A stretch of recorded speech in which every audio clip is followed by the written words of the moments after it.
ബാക്കി വന്ന പൂരി കയ്യിലുണ്ടെങ്കിലേ എപ്പോഴെന്നെ തയ്യാറാക്കി നോക്കിക്കോട്ടോ, ഒരു സ്പെഷ്യൽ കേക്ക് തന്നെയാണ്. എന്നാലും ബാക്കി വന്ന പൂരി കൊണ്ട് ഇതൊക്കെ തയ്യാറാക്കാൻ പറ്റുമെന്ന് നമ്മുടെ മനസ്സ് പോലും ചിന്തിച്ചിട്ടുണ്ടാവില്ലല്ലോ അല്ലേ. ഒന്ന് ട്രൈ ചെയ്ത് നോക്കിയൊക്കെ സൂപ്പർ ടേസ്റ്റാണ്. അപ്പോൾ ഇതിലേക്ക് വേണ്ടത് പൂരി തന്നെയാണ്. അപ്പോൾ എൻ്റെത് തലേന്നത്തെ പൂരിയാണ് കേട്ടോ. ഒരു 4-5 ബാക്കിയുണ്ടായിരുന്നു. ഞാനിവിടെ ഒരു 5 പൂരിയാണ് എടുത്തത്. അതിങ്ങനെ ചെറിയ ചെറിയ പീസാക്കിയിട്ടൊന്ന് കട്ട് ചെയ്തെടുക്കുക. എല്ലാം കൂടെ അങ്ങനെ റോൾ ചെയ്തിട്ട് കട്ട് ചെയ്താൽ മതി, ഇതേ രീതിക്ക് തന്നെ. ഇത് നല്ല മധുരമുള്ള കേക്കാണ് കേട്ടോ നമ്മൾ തയ്യാറാക്കുന്നത്. ഇതിനു മുമ്പ് എരിവുള്ളത് പൊറാട്ട വെച്ചിട്ടുള്ള കേക്ക്, ചപ്പാത്തി വെച്ചിട്ടുള്ള കേക്കൊക്കെ തയ്യാറാക്കിയിട്ടുണ്ടായിരുന്നു. കാണാത്തവരുണ്ടെങ്കിൽ കണ്ടു നോക്കിയൊക്കെ കേട്ടോ. അപ്പോൾ ഇത് മുഴുവൻ അരിഞ്ഞ് കഴിഞ്ഞതിന് ശേഷം ഇനി നമുക്കിതിൽ എഗ്ഗ് വേണം. ഒരു 6 എഗ്ഗ് അങ്ങനെ എടുത്തോളൂ കേട്ടോ. അത്യാവശ്യം എഗ്ഗ് ഉണ്ടെങ്കിൽ ഇത് നല്ല രുചി ഉണ്ടാവുള്ളൂ. എല്ലാം ഒന്ന് നമുക്കൊന്ന് പൊട്ടിച്ചിട്ട് ഒരു ബൗളിലോട്ടേക്ക് ആക്കാം.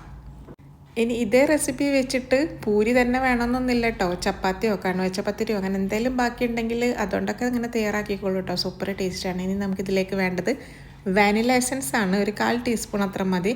മധുരത്തിനനുസരിച്ചിട്ട് പഞ്ചസാര ചേർത്ത് കൊടുക്കണേ. ഓരോരുത്തരുടെ ഇഷ്ടത്തിനനുസരിച്ച് അങ്ങനെ ചേർത്ത് കൊടുത്താൽ മതി.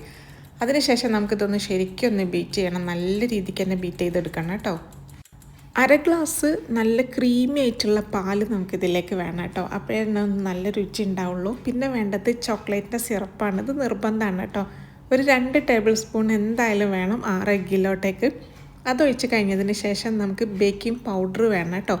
അതൊരു 1/2 ടീസ്പൂൺ ആ രീതിക്ക് അങ്ങനെ ഇട്ട് കൊടുത്തോളൂ. എന്നിട്ട് വീണ്ടും നമുക്ക് ശരിക്കും ഒന്ന് ബീറ്റ് ചെയ്തെടുക്കണം. ബീറ്റ് ചെയ്ത് കഴിഞ്ഞതിന് ശേഷം നമ്മൾ അരിഞ്ഞ് വെച്ചിട്ടുള്ള പൂരി ഉണ്ടല്ലോ, അതും കൂടെ ഇതിൽ ചേർത്തിട്ട് ശരിക്കും വീണ്ടും ഒന്ന് ബീറ്റ് ചെയ്തെടുക്കണേ. അത് കഴിഞ്ഞതിന് ശേഷം നമുക്കൊരു നോൺ സ്റ്റിക്കിൻ്റെ പാൻ അടുപ്പത്തേക്ക് വെച്ചെടുക്കാം.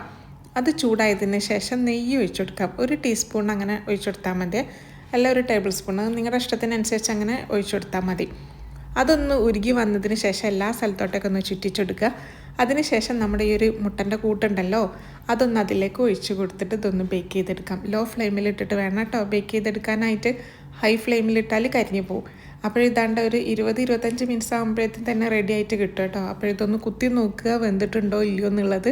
അപ്പോഴെൻ്റെത് ശരിക്കും വെന്ത് കഴിഞ്ഞിട്ടുണ്ട്. അതിനുശേഷം നമുക്ക് കുറച്ചൊന്ന് ചൂട് തണിഞ്ഞതിന് ശേഷം കട്ട് ചെയ്തിട്ട് കഴിക്കുക. അത് നല്ല സോഫ്റ്റായിട്ടുള്ളൊരു കേക്ക് തന്നെയാണ് കേട്ടോ. രക്ഷയില്ലാത്ത ടേസ്റ്റുമാണ്. ട്രൈ ചെയ്യണം കേട്ടോ എന്തായാലും.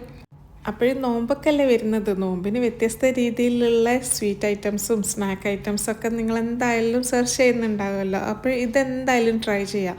നമ്മളെന്തായാലും വീട്ടിൽ പൂരിയൊക്കെ തയ്യാറാക്കുന്നവരാണല്ലോ. എന്തായാലും ബാക്കി വന്നാൽ എന്തായാലും ഇതൊന്ന് ട്രൈ ചെയ്യുക. എന്തായാലും ഇഷ്ടപ്പെടും. അത്ര സോഫ്റ്റായിട്ടുള്ള ഒരു കേക്ക് തന്നെയാണ്. അപ്പോൾ ഇഷ്ടപ്പെടുകയാണെങ്കിൽ ഫാമിലിക്ക് ഷെയർ ചെയ്തെടുക്കാനൊന്നും മറക്കരുത്. Bye bye.